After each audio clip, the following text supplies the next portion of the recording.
Okay, I think in the interest of time, I will get started. I don't have anything long to say, except thank you so much, everybody, for making the time to join us this afternoon with our guest speaker, Dave Hine, on permeable paving. This event is brought to you by Bosun. So Bosun and Gert and the team, thank you so much for bringing us an international speaker, and it's quite an exciting presentation. I'm looking forward to it. I think just a reminder for everybody, the ILASA Awards of Excellence, is on the 10th of September. Submission closing date is the 12th of June.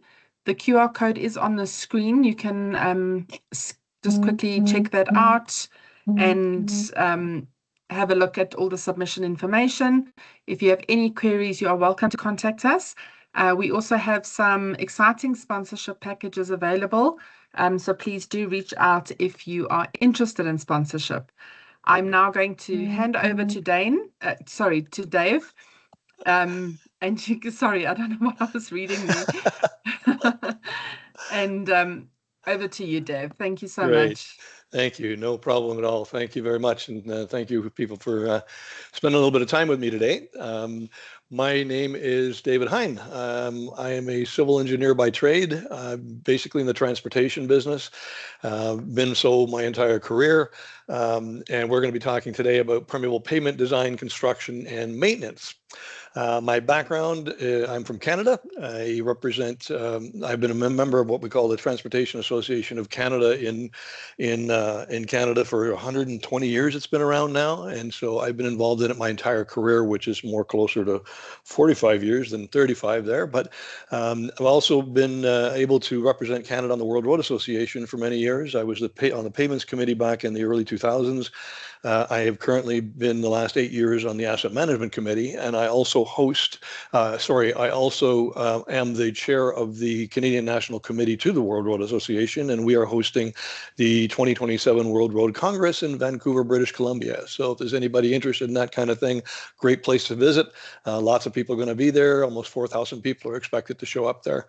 I've also worked with the American Society of Civil Engineers for many, many years. I've been the president of the Transportation and Development Institute. How that's relevant to today is that ASCE has written a standard on the design, construction, and implementation of permeable pavements. It's called ASCE 6818. And so this is a situation where ASCE is a standards organization. I also chair the Standards Council.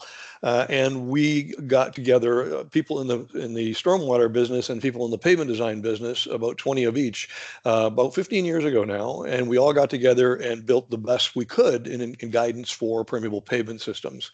We're currently updating that standard. We did all kinds of other work related to that, like you can build permeable pavements for very heavy load applications, particularly situations like intermodal terminals and port facilities and stuff like that. And so we did research at the University of California to do accelerated load testing of those materials. So it's relevant to today simply because the standard was designed and published by ASCE. And then I have a number of different other things I've been involved in. Not something I expected my career to go into, but I really love water and hydrology. And so it really matches nicely with what I do. So the issues are things like flooding. And we have lots of this kind of a problem here in Canada, and many other countries around the world certainly do. Particularly in the urban areas. Urban areas, we have taken things where water used to be able to get into the ground, and we made them impermeable, like roads and roofs of buildings and things like that. This is actually a major highway in the south end of Toronto, which is near Lake Ontario. And we've had problems down there because of what we built in the harbor front and urban area around it, that we've taken a river and tried to make it a right-hand turn as it got to the lake. And it's caused a lot of issues. And we've spent an awful lot of money, literally billions of dollars in gathering this water and treating this water before we dump it into one of the biggest non-saltwater lake on the planet. It also can damage infrastructure. This was actually from Boston, Massachusetts. They had 50% of their annual rainwater in one day. I happened to be there that day, which was really interesting. There's water is trying to move through the pipes under this roadway so fast it could not, and water under pressure will find places to go. And so this was catastrophic for the road infrastructure there, obviously. In terms of other elements, this is the waterfront in Toronto. That's so you see Toronto in the background. And this is one of the rivers called the Humber River that goes down to Lake Ontario. And we've had a problem there for years. We spent $1 billion to build a tank system under the lake, under the front of the lake, to basically get rainwater, and after the rain, pump it back into a plant and treat it. This costs a lot of money, obviously, and that's not a good situation. There are beaches along this area. There are some islands off the coast in this area. I've remembered since I was a child, all of a sudden you'd hit June or July and all the beaches are closed because of E. coli contamination. The city there never were two different paths for stormwater and water wastewater. That's being changed now, certainly, and new builds, obviously, you want to not have the two of them come together, because then you have to treat all that water. So that costs money. So what happened? People started putting in regulations, coming up with things like low impact designs and best management practices for things, and dealing with the water. How we deal with it is through things like ponds. This particular one on the left-hand side there is from the UK. The entire subdivision has no catch basins, no stormwater management other than through the pavement systems and into the stormwater ponds and things like that. So this is something that's not new. And we were doing this here in the 1970s. They've been doing this in Europe since the 1960s. You can't throw a baseball anywhere in Germany, France, Spain, places like that without hitting a permeable pavement. I have actually inherited a house in Germany, and we spent a lot of time over there, and virtually everyone is using regular pavers, permeable pavers everywhere. It's just unbelievable how many places you can see these things being used. And so ultimately we're using this as a treatment, a water conveyance and a treatment type situation. So when we have things like around the lakes here, where we have a lot of sandy soils, we want water to get back into the ground. Where I live, just to the west of Toronto, about an hour, I don't get my water from the lake. I get my water from the ground.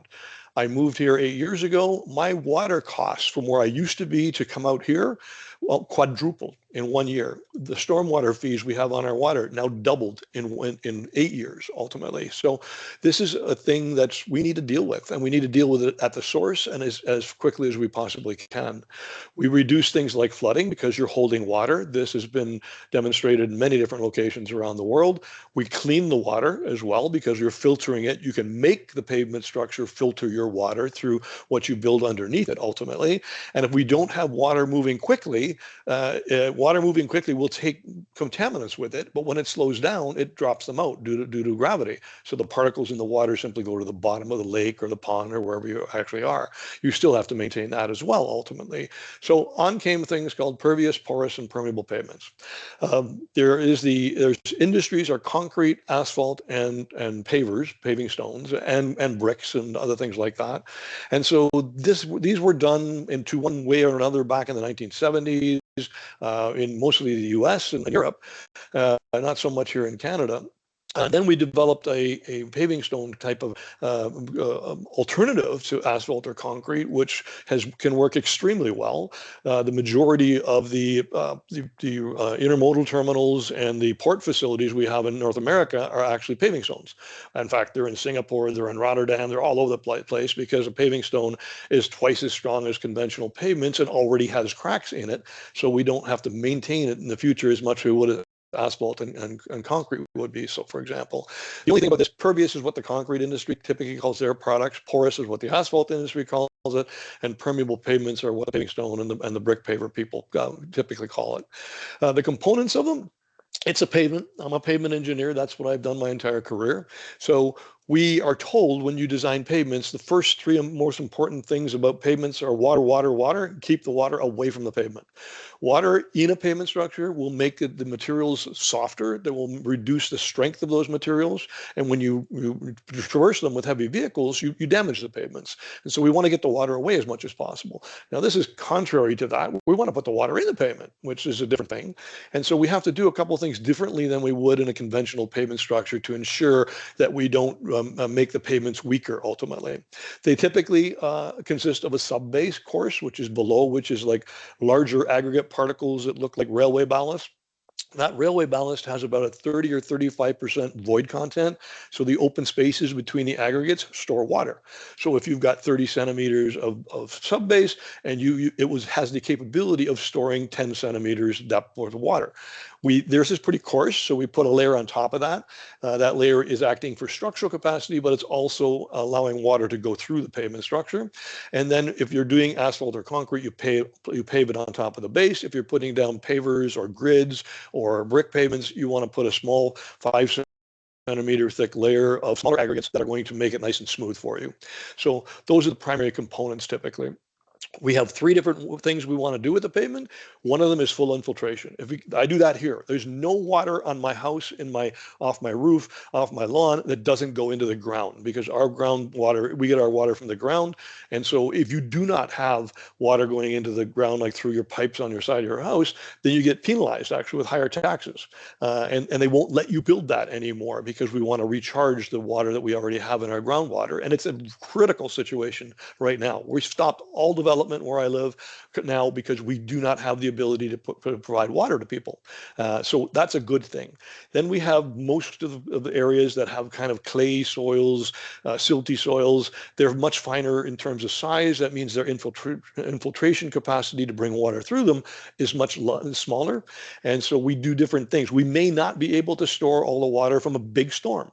And so we have things like outlet pipes and other things to try to move water that can't get into the ground to someplace else where it can be evaporated or get put into the ground.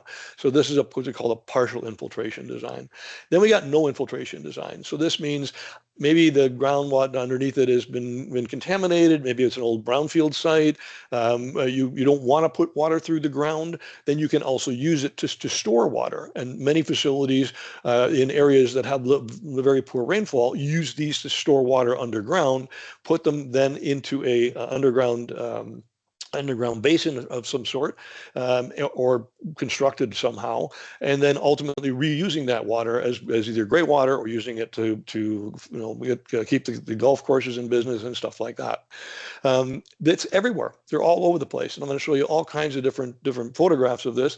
Again, my background is pavement engineering, so when this first came out here, people wanted to use this absolutely everywhere, and the answer from me is no, that's not a good location. Maybe that's not a good location. That's why we had that standard written to explain to people why it may be good or may not be so good.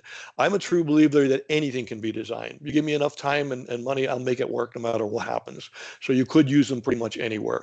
And so things like alleyways between buildings, road infrastructure. We were slow to adopt the roadside here in Canada. It was much faster in the United States. This is actually a brewery location where they drive over this with fully loaded beer trucks every day. And so, yeah, we design it to accommodate the loads, and off we go. Road infrastructure came a little bit later, more of what you see on the right, which is an alleyway. Instead of, the problem with alleyways is that you've got buildings beside it.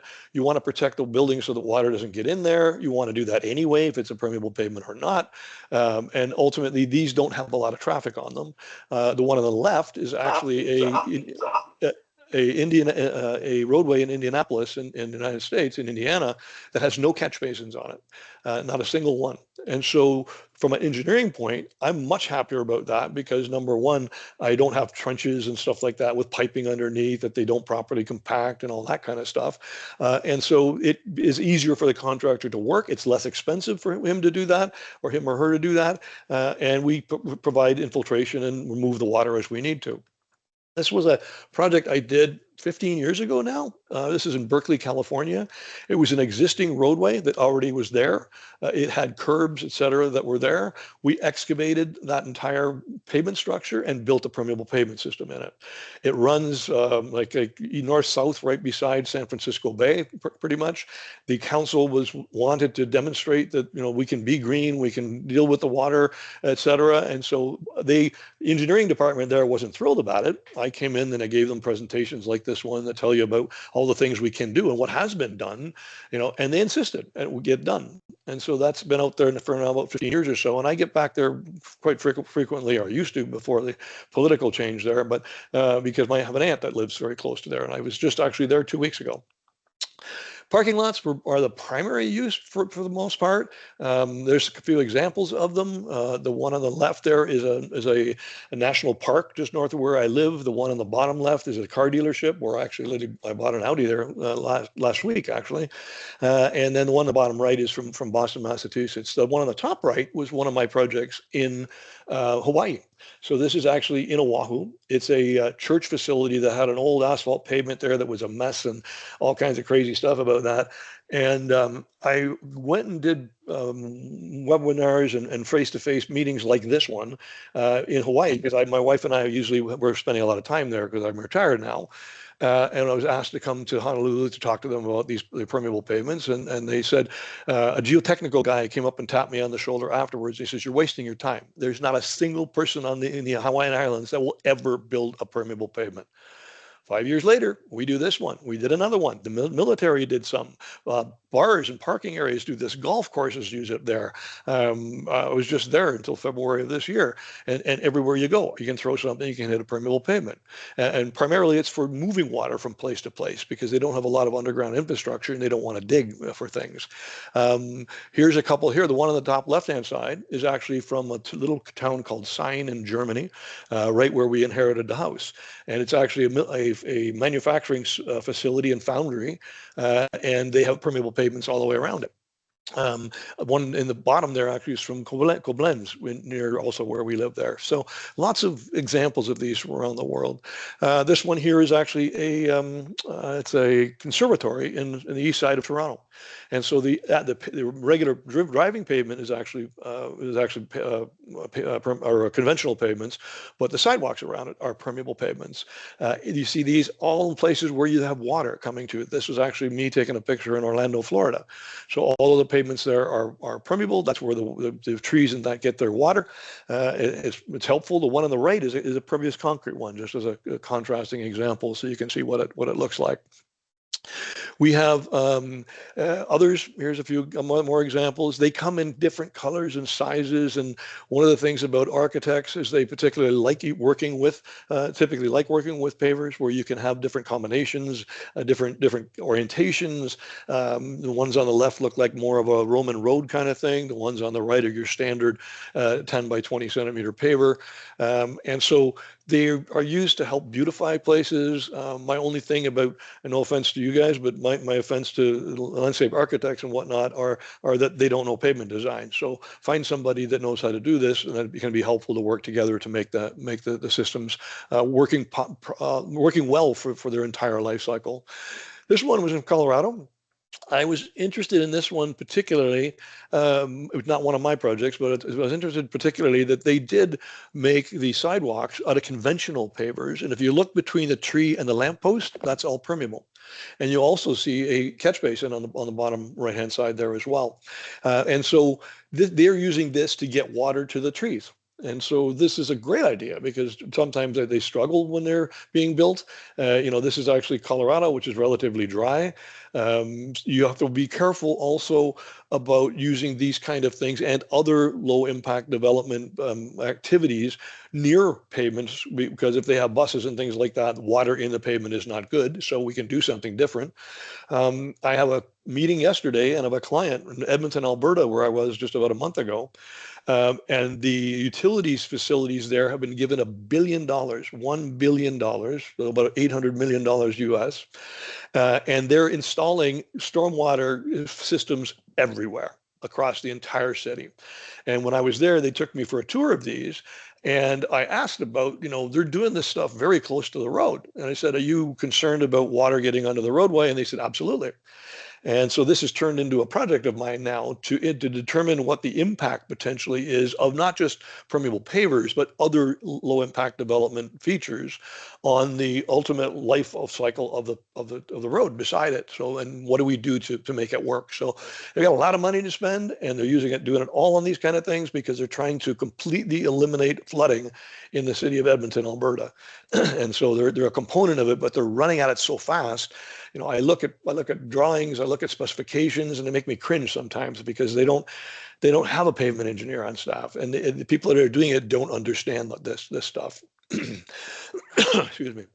Where am I here? I believe I'm on an island off the coast of Georgia. Actually, I can't remember the bloody name of the island, but again, sidewalk areas. They've got areas for people with canes and issues with when wheelchairs and whatnot. So you have to have all those facilities. But again, just to show you other examples that they have that were there. And then wandering around. This is actually wandering around in Hawaii later. And so again, you've got the driveways in a driveway on your property. Same thing on the one on the right. If I build a driveway here, my driveway is pavers, but they were there when I bought the house 8 years ago. If you do this, you're able to get money off your water bill because you're taking a hard surface and you're now turning it to a permeable surface. Again, because we want to get the water into the ground here. So people are out there they're ripping up their driveways. They're putting in, mostly in my neighborhood, they put in permeable pavers because it's a part of the subdivision agreement that we have to have here. You can't put asphalt in my neighborhood because it's a nice neighborhood, and they said you can't do that. So you'd combine that with making it permeable instead of impermeable, and you get a pretty good bunch of money off your water bill. And we also have 3 containers that we take and salvage the water coming off the pergola behind my house here, and when you use it for our gardening and stuff. And again, they give me back money for having those facilities. There are lots of other ones out there too. There are older versions that you see like this. I show this one because I don't particularly like these. These are what they call grass pave. They are not very permeable compared to these ones because this has got soil in it. It's got soil. You get weeds growing in it. It densifies over time. And so they're more things that they use for temporary access for things like a fire truck or something like that. This actually was from North Carolina, and this is a house I rented 2 years ago, or not 2 years before BT it was. So it was 2019, I guess it was. And these are like they're concrete blocks and you turn them on their side. And so when you turn them on their side, you fill the holes full of aggregates, and the aggregates are usually not dense graded. They're all one size, kind of like pebbles, something that will allow water in. And the house is sitting on the outer banks of North Carolina. So it is all sand there. So they don't have subsurface stormwater at all. And everywhere you go, you'll find permeable pavements of some sort or another. This is the granddaddy of them all that started this back in the 60s and 70s. You don't see too many new ones of this being used. And then when you lose materials there, you got to put it back. So that's a bit different. But if you do use a system like this that have been developed more recently, this was the clinic where my wife brought our cat. And the entranceway to this clinic is a small building, looks like a house. All the water from the property is going here and into the ground on it. And you've got kind of nice looking different sizes and compatibility things. But you see the surface, you're a bit wider, maybe 5 millimeters now, than you would be in a conventional sand-filled paving stone type situation. And so this works for basically all the materials that they have there. And then other locations, this one here is combined with some other stuff that's underground. This is actually from Michigan in the U.S. as well. So there's lots of examples out there of what you can see. I literally, from my place in Germany, you can't throw a baseball and not hit a permeable pavement. It's almost impossible to do that. And so they're very, very widely used, a lot of history with them. And we've gained a lot of that stuff here as well. It takes a bit at the beginning to get people to get in with the idea of this concept. But then when they are well built, I've done life cycle costing with this. They have got a equivalent to or better life cycle cost than it would with a conventional pavement, and you get the water treatment at the same time, which is kind of a bonus to it. As an aside, there's some guidance from the Concrete Masonry and Hardscapes Association in the United States, used to be called ICPI, International the Interlocking Concrete Pavement Institute. They have reports available online where you can see that I wrote, which are talking about off pavement benefits of permeable pavements, where we quantified the value of reducing water outfall to a pollution plant, building an entire subdivision without underground piping utilities and things like that. And so there's good guidelines in there that's getting pretty old, 10 years old by now. And so there's lots of stuff there to help if you're interested with that. So then first thing we ask is suitability. So that's the first question we have in the first chapter of our standard that we have for ASCE. And what we want to know about is ultimately where should we or should not we use permeable pavements or put restrictions on things. The one on the left side there is actually from Florida. Florida has very flat areas, and so they do get a lot of flooding, and they have been using permeable pavements to help move the water from place to place, because you can't, you don't want to get this corally material underground. It's kind of a pain to work in, and so they have been using it as a transference from one place to another. The one on the right is from Calgary, Alberta in Canada. And what you see in the lighter color there are demonstration projects that they built with asphalt outside of those demonstration projects. And they get a lot of, not too much snow, but they get snow there. And so they use what they call winter sand. I call it winter rocks. And so these materials are used to provide grit basically on the surface, because they don't have lots of it, lots of snow. And so they don't really want to put salt down, because salt basically is an issue for plants and grass and things like that as well, and water contamination. So they put down these winter rocks and they clogged up the pavement. And so it was an early on attempt at doing this. They've done many since that time. I helped write their low impact design manual. We're working with them now because they become experts in permeable pavements on the project up in Alberta and Edmonton, which they are a part of. I'm working with their team to implement more sustainable low impact development activities and whatnot. And so we want to make sure that you don't want to see things like this ultimately. So this is the winter rocks I was talking about. Excuse me.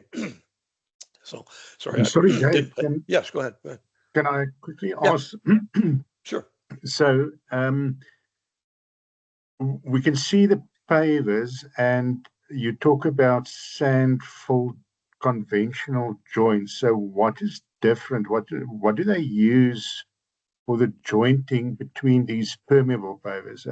And am I correct in saying the jointing gaps between these pavers are larger than the gaps that you'll find in a conventional pavement? Absolutely, you're absolutely correct. And so here's an example of them a little bit closer up.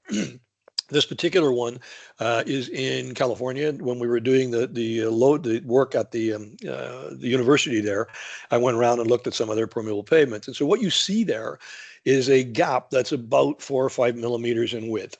When we are using conventional pavers, we use a sand material. We typically use something that's geologically abraded, somewhat cubical if we can. And so regular pavers, when you put sand in them, like at an intermodal terminal, we shake it in basically. We add a little more to the top and make sure it's coming up to the top, is that when it's loaded with a vehicle, heavy vehicle, the pavement bends. So it goes downwards. It goes downwards 1-2 millimeters sometimes, depending on the size of it. And so when that happens, the paving stones want to move, but the sand in the joints prevent them from moving. I actually saw in Israel many years ago a example where the university was showing they use a lot of pavers there. And so what they did is they glued a metal plate to the top of the regular pavers, and they picked it up with a lift, and they lifted the pavement up about a half a meter, then they put the pavement right back down. Every single paver stayed in place. And so you have this friction between them holding them together.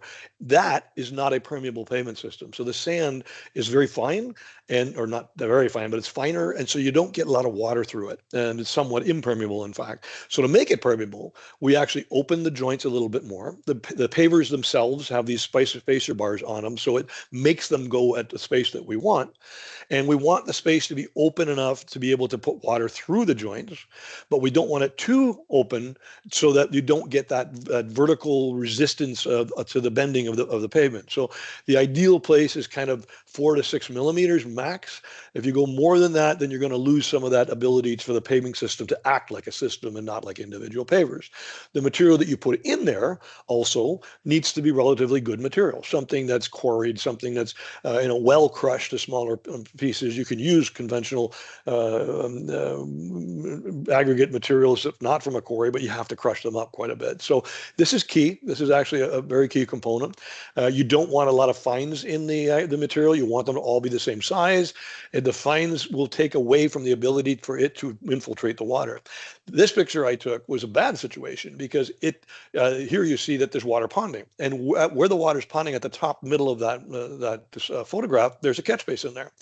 And so I'm walking along when it's raining, and I'm looking at all of these leaves and going, oh, well, okay, the leaves could clog this up too. They can, it will. All permeable pavements will have some portion of clogging, but we have minimums, and it can't get, unless you smear clay across it, it's still going to have water in there, and you don't want to smear clay on your pavement anyway. But this particular one, I came back with it, and we opened the catch basin, and in the outlet of the catch basin was 5 centimeters in diameter, 5-0. And so the problem was the water was coming too fast for that area to take the water. I had a picture I took out of here that showed that whole thing flooded. But if you come back an hour later, it's all gone. And so I went, got to be something with the outlet. And I thought maybe the outlet's plugged or something like that. They just undersized it. They didn't have the size that was available to hold the components. So it's a system. And you need to build the system properly and use the right materials in that system. Specifications are extremely important. I've seen really bad ones. I mean, when I was growing up as a pavement engineer, a specification writer was a professional writer. That's what they did for a living. Now, the specification source for everybody is Google. And so they Google crap from the internet that's completely wrong, and then they use it on a project, and then it fails, and then you wonder why it fails. I get hired from other consultants and architects as a subject matter expert when it comes to permeable pavement. So I write the specs, I do the drawings, I make sure they're going to do it right, and I'm on the site, or some of my people are on the site inspecting it to make sure it's done right. Because if you don't do it right, it's not going to work. Lots of other examples. This is, got to be 20 years old now. It's in Oregon and on the coastline. I really liked this one. I liked it in terms of what it looked like. You see the paving, the parking stalls are all pavers, but the driving areas are asphalt. It's okay, but I'm not a fan of this. I don't like mixing up materials, because when you mix up materials, you have a transition from one material to the other. There may be thickness differences. There's definitely different porosity differences. And I would prefer to do it all in the same kind of materials, because then you don't have mistakes happen. The middle of that is an overflow, and it's hard to see, but right at the bottom right-hand corner, there's a little cut in the curb. And if you go closer to that light post there's another, about halfway to light post, there's another cut in the curb. And if water comes so fast to the pavement that it can't get into the pavement, it gets moved into the middle there, that you see the stone sitting in here, basically. And then it takes it further down away from the location where they are. So that's a little detail that, is important, that you need to make it successful. This is Calgary. When I showed you the picture of all the sand on the road, this is in front of what they call their water building. So this is where everything water related, water, wastewater, water delivery, all comes along. And the vehicles pick up this sand that they have. And so they installed a poor man's cattle guard, because those are actually rails from railroads, and they installed them, and you drive over them as you go into the facility, and it knocks off all of the sand that's on your car or your vehicle. And so that's, again, 10 years old probably now. Actually, it's more than 10 years old, but it's worked very well for them, and they go along and they suck some of the stuff out afterwards. And so it's a maintenance activity, but it can be done. Other things, design features, traffic type and composition. We really don't want to build pavers. We don't want to build them on a highway, or permeable pavements on a highway. I've built them on the shoulder, but not actually on the driving highway.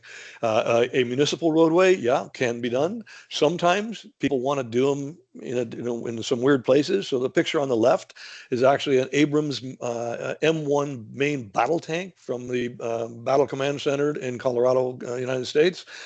The military in the U.S. was mandated to have every new facility built in accordance with leadership in energy and environmental design, silver certification, and 25% had to be certified, and they wanted to build permeable pavements. And so they actually hired a geotechnical consultant. That geotech hired me and asked us to design a permeable pavement for a large parking area, organizational thing area or whatever. So I asked them, what kind of traffic do you have? And they tell me we've got this and that, and we got a Bradley vehicle, whatever. We design it for them, send it off to them. Then they come back and said, well, we actually are going to get some heavier vehicles there, and we wonder if the permeable pavement can handle that. And I went, okay, well, we can do something for that. Did that. And the third time they came back, they said, we want a pavement that we're going to be able to drive a tank over. And we have tent posts that we push into the ground to put up tents into the surface of the pavement. They drill a hole in the asphalt to the concrete. They push it between the pavers. And he says sometimes they get left and the tank might drive over that pin. The pin is like 20 millimeters in diameter stainless steel. And they said, well, can you design us a permeable pavement for that? And I said, I can design it for you, but I'm not stamping it. I am not signing my name to this thing. And he goes, why? I said, because it's never been done in the planet. And I said, I'm all for innovation, but I'm not taking this if you guys screw it up and it fails. And so he says, what would make you more comfortable? I said, let's build a test section. So we built this test section you see the tank sitting on. And we had people up from the U.S. Army Corps of Engineers, and they brought the tank over, and that's them driving around on the pavers. The treads on the tires have rubber boots on them, basically. So what you see is the paver ripping the boots as they turn the tank when it's sitting stationary there. And then they had one of these tent pegs, and they drove the tank over. It bent it on a 45-degree down to the face of the pavement surface. And the guy said, now, how do we maintain this? And the contractor went over, picked up the pin, kicked some of the joint sand back in the material, and he says, it's done.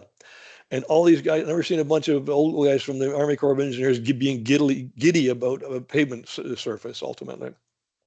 The one on the right-hand side is from what do you call it? Where all of the candidates for the Winter Olympics were in Vancouver, British Columbia. And they had permeable pavements there as well. They stored it. This facility is LEED Silver certified. We talked to the contractors when they were building this about dragging their materials across the surface and all the rest of this, and they didn't listen to what we had to do. Then they completely clogged the surface during construction. And I said, so what do we need to do? Spray wash it? I said, no, you spray wash it. You're going to push it into the pavement more. So you're going to pick it up and redo it all. And then that's what they did eventually. So even though you design it properly, it doesn't mean it will be properly constructed. Things that are important for design are kind of obvious. You don't want to have water dragging things onto the permeable pavement here on the right-hand side, dirt coming off of it, et cetera. And we've got guidance for that. This is the Environmental Water Resources Institute's book on permeable pavements. I was the editor of this book more than 10 years ago now, and it's got basically site design selections. It's got checklists in it that tells you what you should do and not do. It's being updated as we speak. Usually it's updated every 5 years or so. It's a really good, not engineering technically, complex thing to read and to get guidance on permeable pavements. You can buy it online. You can get the digital version as well. I have both digital, and I'm looking across at my shelf in my office, and I've got the actual one here, which they gave me being part of that. And then we have other things that say, okay, well, this is a tool you can get from that CMHA website. This is a tool that we put together actually for a research project. And so I was asked to lead this research project in the U.S. for the U.S. Federal Highway Administration because of the experience that I had with them and others in developing guidance for permeable pavement systems. And we decided to build this template for it. And the template was, people ask a lot of really good questions and a lot of bad questions. And so we said, okay, we're going to give you a template for yes or no. We're going to give me some information about where you're going to build your permeable pavement, what's around it, what is going to be done with it, et cetera, et cetera. And we've got 3 levels. On the left side, it says 1 primary, 2 secondary, 3 tertiary or other. And there are questions you answer for each one of these things. And we put it into an ABC, like a 1, 3, and 5 weighting system. And then you answer the questions, it puts some calculations together, and at the bottom, it gives you green, yellow, or red. So it's taken away you know, you're not making it based on one decision. You're making this based on 30 decisions, and from that, we're giving you a risk factor basically. And so when we go out and do some work, the one I told you about in Berkeley, California, that's this one. This is actually Elliston Way, where we did use this activity. And I got the idea first when they asked me to come to them and talk about permeable pavement systems. And then they said, well, you know, we've got a bunch of roads that we think we would like to see. And then I went out and looked at the roads, and I came back and said, no, you're not doing it here. This is not a good idea here. And so we went through and analyzed them all. And as you can see, these are the answers. So if the answer is no, it means don't do it. If you're yellow, you can consider it, but go find somebody who knows how to design it. And at the end, Elliston Way came up with an 80 points out of 100 factor here. And yeah, we ended up building that particular location. So there's good guidance for that. Not to go in any great detail into design and construction. I'm going to not really cover that in this particular webinar and have others that we've used in the past. Just the highlights.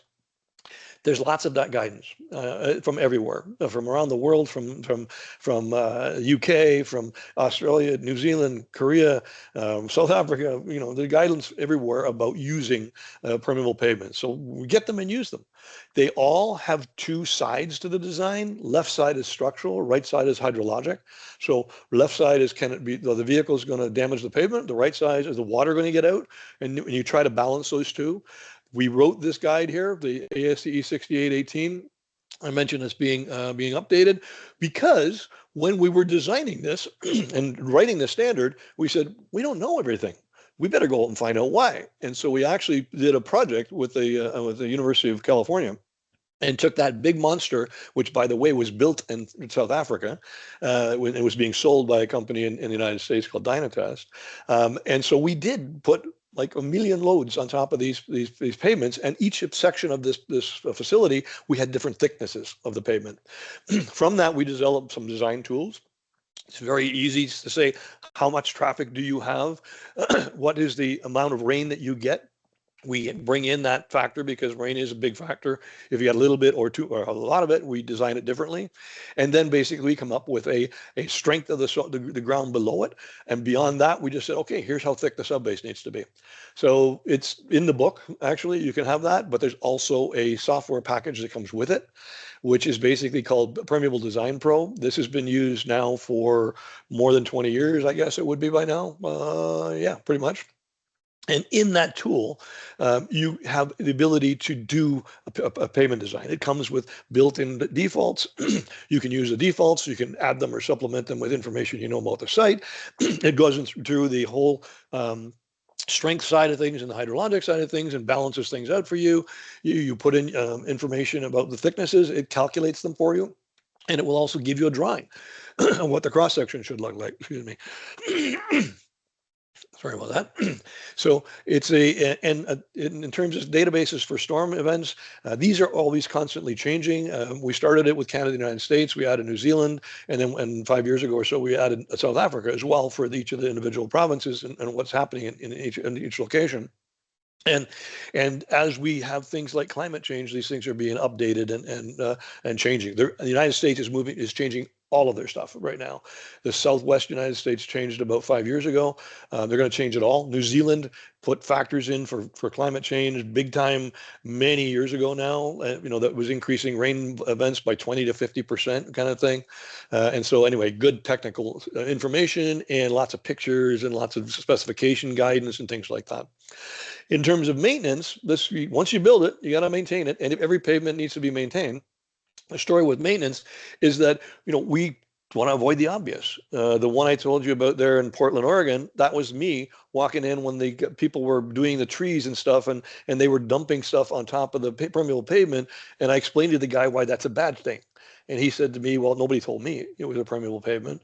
And then you see others like the one on the left here. I was driving down the highway by this, and I looked over and saw this and went over and took a picture of it. Here's somebody who knows what they're doing. I mean, they're protecting the permeable pavement from contamination. We need maintenance. Everything needs maintenance. Water moves, it carries fines and stuff with it. If you put it in a permeable pavement, some of it will land at the bottom of the permeable pavement, certainly. And so we overbuild them for significant permeability so that we really know it's going to happen over the years. and so we actually build them for about 250 millimeters per 24 hours, which is a giant storm. And our criteria actually is 250 millimeters per hour is the initial permeability, but when we consider it to be clogged and you need to do something, you're down to 10 millimeters per hour. And that still is a lot, 10 millimeters of rain in 1 hour, not 24 hours, 1 hour. And so there's guidance again for that kind of stuff. Also, how to evaluate it in terms of a pavement structure. There's an ASTM standard I wrote, E280 which talks about specifically paving stones, paver equipment. So these are the condition evaluation items that we look for. We go and measure things like permeability here by a test that has been standardized with plumber's putty and a tube and a bucket, basically, to show you what the permeability is ultimately. And I've got this equipment in here where I live and where I was in the office, and we used to do this stuff all the time. Monitoring, we should have a monitoring program for most permeable pavement systems. Usually there's some sort of agreement with the owner or whoever takes on the maintenance activities for those tests. There are plans that are out there. So we got inspection and monitoring plans. And then everything at some point in time may have some level of contamination or having sediment get into it. And so lots of studies been out there. A good colleague of mine at the University of Toronto in Ottawa here has written the book on this stuff, basically, and all the guidance that the Concrete Masonry and Hardscapes Association has. And so using something very small for very small areas, largest area maintenance, we've got all kinds of other equipment that we can use, the demonstrations of this equipment. Some of it will suck the thing up and it'll actually suck the pavers up if you were not careful. And so we use sweepers and stuff for that. Also, sometimes you need to get out there and repair something else on the pavement structure. So we've got, this is actually the Oakland intermodal terminal in California near San Francisco. Use nothing but pavers there. I don't know how many. They got 4 million, no, not 4 million, 500,000 square meters of pavers there, I think it is, something like that. And so there's equipment that you can use to extract units from the surface. If you don't use something like this, it's very hard. I've done it with 2 screwdrivers on each side and kind of pry to get them up. So there's lots of examples of this here as well. So this is actually the project I had in Olson Way in Berkeley, California.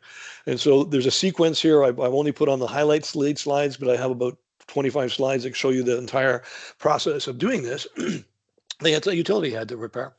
And so the advantage of doing utility repairs with interlocking concrete pavements or bricks are that you can unzip the pavement, literally remove them from the pavement, do what you want to do your excavation, and then zip it back up so you don't see it. And I did do a cost evaluation of that for the CMHA as well at one point in time. And so they just had to access it for a water main break or a gas issue or something like that. And so you simply go in and remove the pavers. They remove them on either side. They stack them up to get access to where they were going to be, did their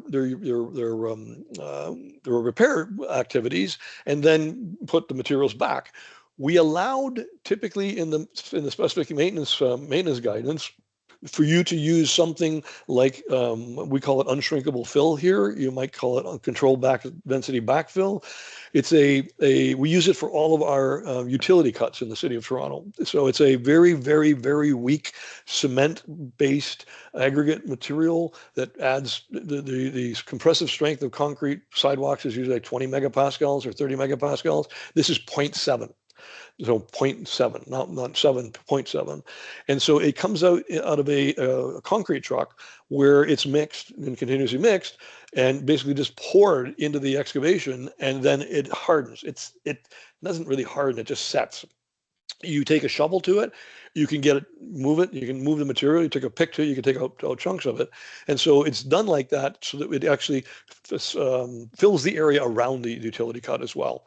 And they've been doing it here since 1984. That was one of the first engineering projects I did in my life. And so we allow for doing that as a repair in this particular situation. And if there's small repairs, you can't get equipment in there properly. This particular one we got into so we could get in there and do proper compaction. So you're compacting back the base, and then they put the chip on top, which is what you see here. So this is a limestone aggregate grayish in color, small, 3 to 5 millimeters in terms of size, roughly. And so you're basically putting that layer down. Then, oh, sorry, this is the surface layer. Then you put the chip seal on top of it. That's the material that's coming. That's going to be the fine graded stuff. And so they put these rods down to be able to ensure the thickness of the material. And then they come along and they place the finer material on top of the base.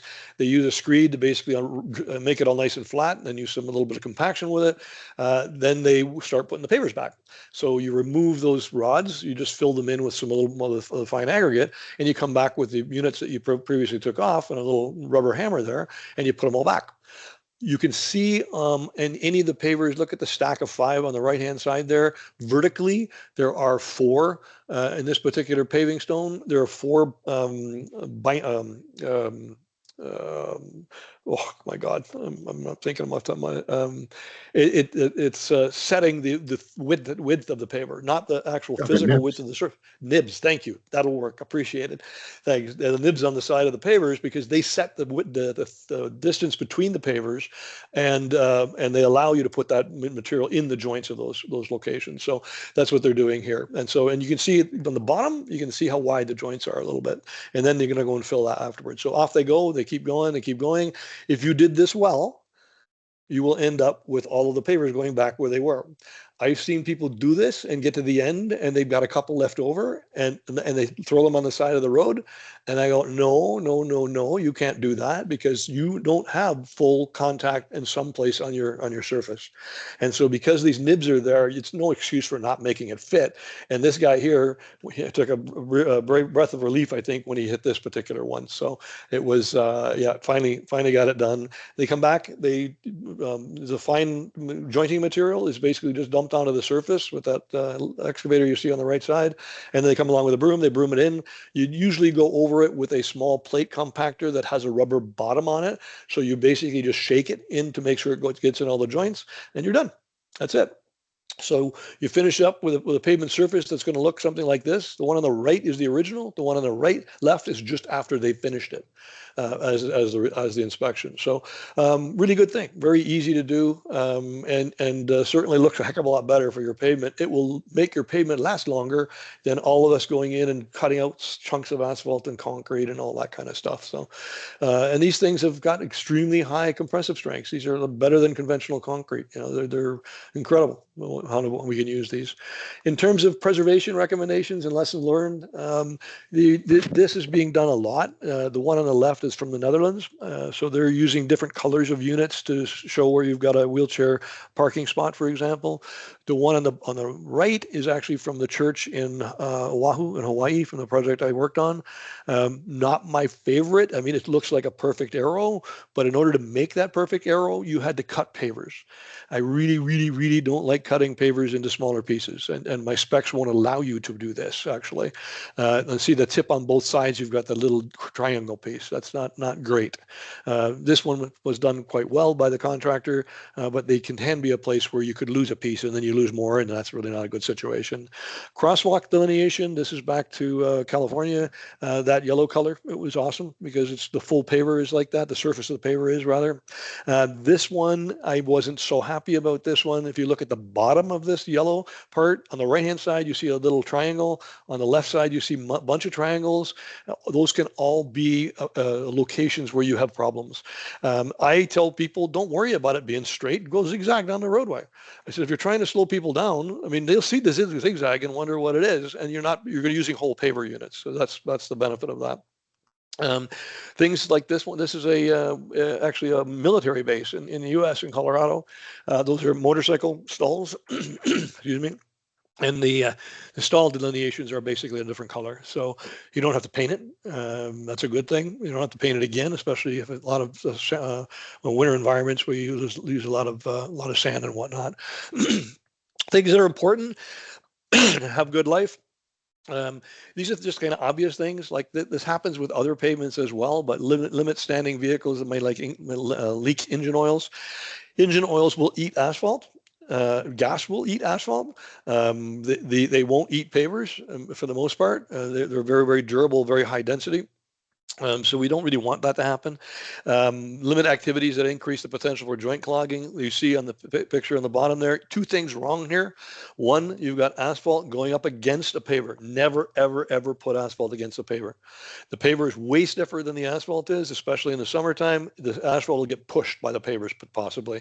This is also sand that has been washed down and over the top of the surface. We can design these things for big vehicle, big traffic, for sure. And it is possible, but go find somebody. If you're interested, I wrote a technical paper at a conference in Shanghai about this particular project here on the right-hand side, and also education. So this is actually not pavers. This is actually pervious concrete. It's at a hotel near Boston Logan Airport where I was staying. And I watched them put in the pervious concrete the year before. And at this location in the maintenance area, they had bags of ground up rubber tires. And so they actually would work that rubber tire stuff into the grass where they have a football field. And so they would use it because it makes it easier on the knees of people, like, because there were, it gives it a little bit of spring to it. But I came back the next time I stayed there and I looked at that and I went, oh God. And a guy was there from the maintenance group and I said, it's like, what are you doing? You got this stuff all in this permeable paver and stuff. And he goes, oh, well, I don't know. What are you talking about? And then I turned him around and showed him the other area. And I said, this is where the water goes. Do you think the water goes here? And the answer was no. And I said, nobody told us. So it's important in education to explain to people what a permeable pavement is. Doing it and things like that, and putting a tarp down to help stop the material from going into the joints. Signs. This is kind of like obvious. These are just some examples of some projects that I worked on that have different signs out front. The one in the bottom is from a project I did in Quebec City. So as a result, you see it in French language, and that was great. They had a library there where they built a section permeable and non-permeable beside each other, and they monitored the amount of water that was going in, and they learned a lot about it, all kinds of things in permeable pavement. So pretty cool. And that's an aerial view of that church I was talking about in Oahu. So you've got the downtown Honolulu area, just outside the downtown Honolulu area. And so it was a design build project actually between myself and a local contractor. Ultimately, this picture is from a national marine park up in north of where I'm sitting here, about 2.5, 3 hours. The federal government here promotes doing permeable pavements. The local provincial governments also do the same thing. There are no catch basins here. There's lots of water and tons of tourists that come to these kind of places. So ultimately, you need to know where you're going, what you're doing, how you're doing it. But I said, basically anything can be designed. All right, that's my last slide, and I haven't heard anybody else cough up a question, but I'm ready to answer some. I've got a question. Yep. So, in terms of clogging in South Africa is a big concern. So I think all of us have, we were excited about permeable pavements, and a few were done here, and consensus was that they clogged up. Now, I think one of the first problems was that we didn't really understand it. So our engineers kind of stuck to the sand principle. They just specified a coarser sand between the pavers and not a stone. Mm-hmm. Do you think that might have contributed to these projects not working, or these pavements clogging up? Clogging up with what? With it lost its permeability. So just anything, windblown stuff, or I don't know. If the material, I would like to see a gradation of what the material looks like, just out of curiosity, because it should be very one-sized material. Is anything that's graded to any great degree will have lower and lower permeability, and it will clog faster. So I've seen there are like peat gravel type materials that are pretty small but all the same size. And so those kind of materials will have a higher permeability by far. And I have them in my backyard, actually. I used them for that exact reason. And it's not, I wouldn't call it sand. Well, it's something, it's not sand that normally we would have like on a beach, or sand that you have like that you're graded, you put into cement, concrete or whatever. It's the same size. So anything that has a lot of fines material in it, you're actually reducing the initial permeability substantially. So the specifications we write here won't allow you to, you have to have 2,500 millimeters per 24-hour period, or hour rather, permeability, and we wouldn't get it. So that what you're describing to me, I'd like to see pictures or something, maybe have something, but it's to me it would be you're building it so that maybe it's going to get clogged. So it's not, without seeing like things like the gradations and some photographs or what. I've seen almost everything. I mean, send me some pictures. I'll have a look at them and see what we can do to improve that, certainly. Okay. So your message is that these things work if you do it properly. Yeah, without doubt. I mean, I have had a lot of challenges with people, where they want to use them sometimes, but I'm telling you that we've changed things to accommodate that. So you just got to recognize, and even the initial review to see if it's a suitable place for a permeable pavement. They did 10 kilometers of subdivision roadways in Atlanta, Georgia, in the crappiest soil as you can imagine. And they had a flood problem there, and it eliminated the flood problem completely. But then when they came back to do some maintenance, they're letting, dirt come off the surface. They had somebody, they were cleaning their concrete truck out at the on top of the pavement. Their cement slurry was going down the pavement. And so that's why I see education is important. People should understand also what you can and can't do. I see Thumba has a question. Hi, Dave. Hi. Quick one. I just want to find out from a cost point of view, is this permeable paving a little bit more expensive versus the conventional one, or is it relatively about the same? If you look at just the pavement structure, typically a conventional pavement is going to be cheaper than a permeable pavement, simply because I shouldn't say that exactly. If it's a parking lot, something like that, probably similar. If it is something you have a lot of heavy vehicles on and you need to make the pavement thicker to handle the heavy vehicles, then you're going to be excavating, or you're going to be making it thicker. And if you make it thicker, you're going to use more materials. You make more materials, you're going to cost you more money. And that's if you only consider the one to the other. General guidance I've seen is that the least expensive pavement you're going to bid is going to be like a chip seal or an asphalt surface.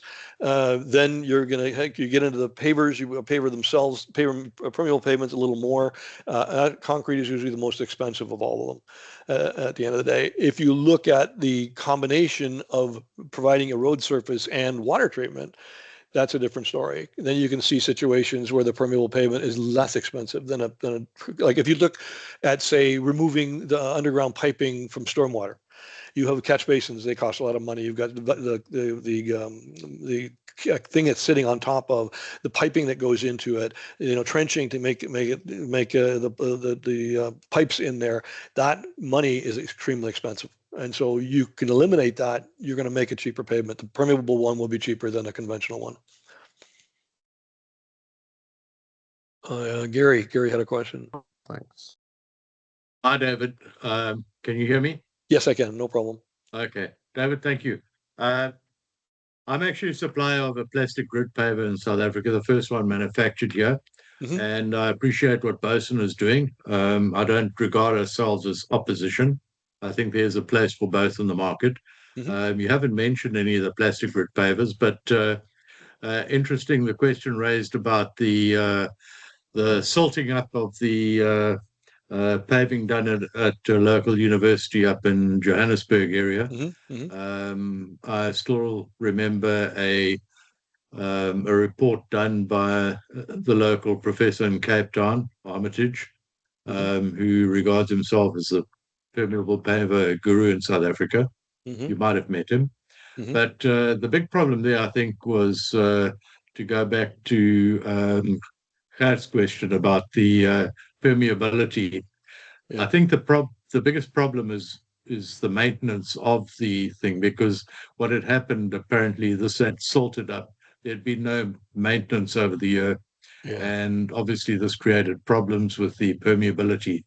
And I think that's where the problem lies here, is the continual maintenance of the thing.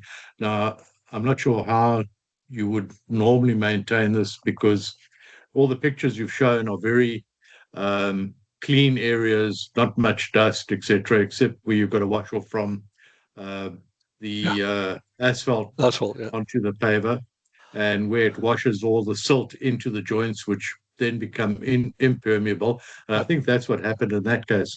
But besides that, I mean, have you any thoughts on? I have a product called SUDPAVE, with acronyms SUD, Sustainable Urban Drainage Pave, which developed from having imported a product, but also had problems with installations where the project is designed to take a maximum load of 8 ton at that time to service a substation in the middle of the parking area, where they tried this, what was called then a bod pave. And then opposite the Cape Town football stadium in 2010, that was when this was created. But a few years later, they decided to drive interlinked transport trucks, which actually broke the curbing, the concrete curbing on the entrance, which wasn't designed for articulated trucks. Really? Then I got a comment saying, another example of a European product not working in South Africa. So you get those sort of situations as well. Where the truck drove straight, it was perfectly fine. But where it tried to do, I think the parking where it was trying to do an 18-wheeler was trying to do a turn, I don't know, maybe a 15-point turn. It obviously ripped the paver up. But yeah, those are the sort of things we have to contend with. But I just like your thoughts, maybe a thought on the plastic permeable paver you've had experience with. Yeah, I do. I have them in my backyard, actually. The company in Germany called Purus. I went to their facility and met with them to talk about their permeable stuff many years ago. Yeah, I've used them for sure in things like parking stalls and whatnot. Not in a lot of heavy traffic, but I've seen them snow plowing those with no issues at all. It's not just a problem with permeable pavements. The low impact development stuff, where you're trying to clean something, make the water cleaner to reduce flooding and all that kind of stuff. Almost none of it ever gets maintenance.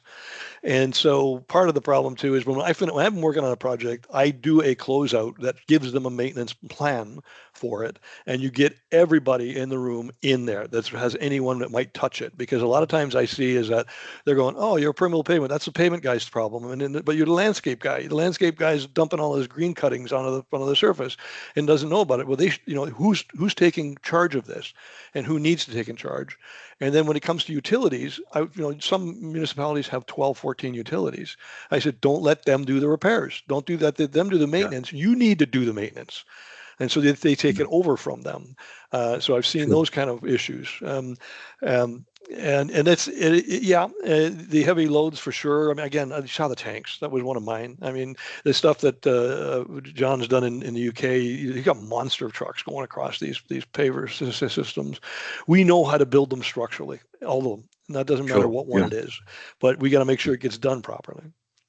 And it's not the material, it's not the units. I can give you a better paver configuration for a different. We saw the one from California. I mean, it's not it's a 45-degree system, because they have buses on this roadway, and I picked the paver. I said, this one is going to be in the contract. Somebody tried to change it during construction, and I said, no, I picked it on purpose. Bugger off. So somebody goes, oh, it's or designated equal, and then you get something else that doesn't work that I wouldn't have specified. So and that's not just about permeable pavement. That's about regular roads, building, and all that kind of stuff. It's just, I've been at this too long. I see things that I got presentations that make you cry in what people did. No, I'm sure. Yeah. Thanks for the question. Thank you very much for the feedback. It's very educational, and yeah, I'm still out there pushing the permeable paver, but Good for you. in fact, I think the Cape Town municipality is more in line with the national building regulations with regards permeable paving, and that's the center of where it happens. And in fact, based in Port Elizabeth. You might never have heard of Yep. it, but No, we've no, just had yep. okay, Yeah. we've just had a 200-year flood 3 Oh, weeks God. ago, Yeah. and yeah, so rivers were raised by